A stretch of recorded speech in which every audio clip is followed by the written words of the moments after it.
শীত হোক বা গরম, আমাদের কিন্তু হাঁসের মাংস লাগবেই লাগবে। হ্যালো এভরিওয়ান, কেমন আছো সবাই? আশা করছি সবাই অনেক অনেক ভালো আছো। তো আজকে বর আর আমি মিলে হাঁসের মাংস রান্না করব, সেজন্য বর আমাকে হাঁসের মাংসগুলো রেডি করে দিচ্ছে। ও রান্না করবে, আমিও রান্না করব। ওর হাতে রান্না কিন্তু অনেক স্বাদ হয়, তাই মাঝে মাঝে প্রায় আবদার করি যে তুমি একটু রান্না করে দাও না। আর ওকে সেভাবে বলতে হয় না, ও এমনিতেই রান্না করে দেয়। আচ্ছা, যাই হোক।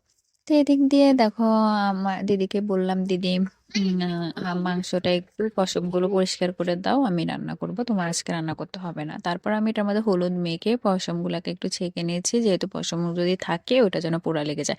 ওদিকে দেখো, আমার আরুষি মাম্মা আর আমার শাশুড়ি বসে আছে, আমি পেঁয়াজ কেটে নিচ্ছি, আদা রসুন এগুলা সব ঠিক করে নিচ্ছি।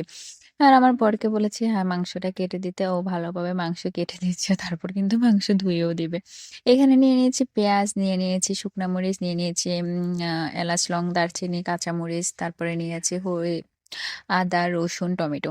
তো একটা টমেটো দিয়েছি, তারপরে এটার মধ্যে আমি এলাচ লং দারচিনি দিয়েছি, রসুন দিয়েছি, কাঁচামরিচ দিয়েছি, শুকনো মরিচ দিয়েছি, দিয়ে তারপর আমি মিক্সার করে নিব।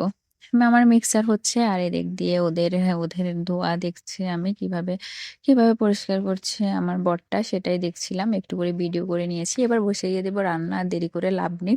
তো পেঁয়াজ দিয়ে দিয়েছি, তেলের মধ্যে দিয়ে দিয়েছি এলাচ লং দারচিনি, দিয়ে দিয়েছি তেজপাতা, ওই যেটা মিক্সার করেছি সেটাও দিয়ে দিয়েছি, আর এটা মিক্সারটা ভালোভাবে ধুয়ে দিয়ে দিয়েছি।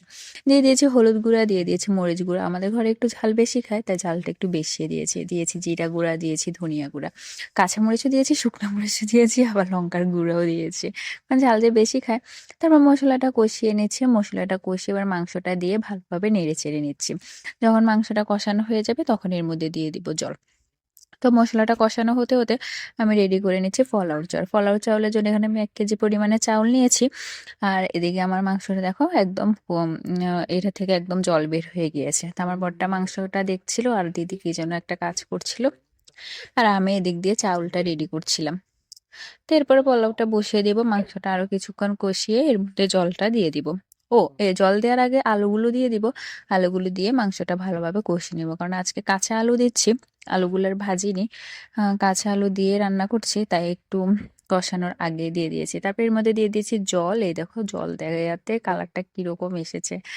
তারপরে ঢেকে রাখবো, ঢেকে রাখলে যখন জলটা একটু মাখা মাখা হয়ে আসবে এরপর নামিয়ে নিব। এবার পোলাও রান্না করার জন্য দিয়ে দিয়েছি তেজপাতা, এলাচ লং দারচিনি, তারপর দিয়ে দিয়েছি পেঁয়াজ কুচি, দিয়ে ভালোভাবে নেড়ে চেড়ে নিচ্ছি। যখন পেঁয়াজগুলো একটু ব্রাউন কালার হয়ে আসবে তখন এর মধ্যে দিয়ে দিব চাউল। এই কাজটা আমার বরই করছে। আর এদিকে আমার আরুষি মামাকে বলছি একটু মুড়ি খাওয়াও, মুড়ি খাচ্ছে বসে বসে। রান্না হতে তো দেরি হয়ে যাচ্ছে, ওর খিদে লেগে গিয়েছে, তো ওকে মুড়ি দিয়ে বসিয়ে রেখেছে। এদিক দিয়ে পোলাওর চাউলগুলো দিয়ে দিচ্ছে পেঁয়াজটা ব্রাউন হয়ে গিয়েছে, দিয়ে দিয়েছি একটু করে ঘি, তারপর পোলাও চাউলটা ভালোভাবে নেড়ে নিয়েছে। আর এদিক দিয়ে আমার মাংস প্রায় হয়ে গিয়েছে, গরম মশলাটা বেটে তারপর মাংসটা অফ করে দিব গ্যাসটা। তো এদিক দিয়ে পোলাওতে জলও দিয়ে দিয়েছে, যেহেতু 1 কেজি পরিমাণ চাউল, তো 2 কেজি পরিমাণের মতো জল দিয়ে দিয়েছে। আর এদিক দিয়ে আমি গরম মশলাও দিয়ে দিয়েছি। গরম মশলাটা দিয়ে দিয়ে আবার ভালোভাবে ঢেকে রেখেছি। গরম মশলাটা আজকে বাটা দিচ্ছি, কোনো গুঁড়ি বা দিইনি, কারণ বাটা মশলা দিলে আমার অনেক ভালো লাগে। এটা গরম মশলাটা বেটেও নিয়েছি, তারপর দিয়ে দিয়েছি। তো দেখো আমার পোলাওটা হয়ে গিয়েছে, মাংসটাও হয়ে গিয়েছে। টাটা, বাই বাই, ভালো থেকো।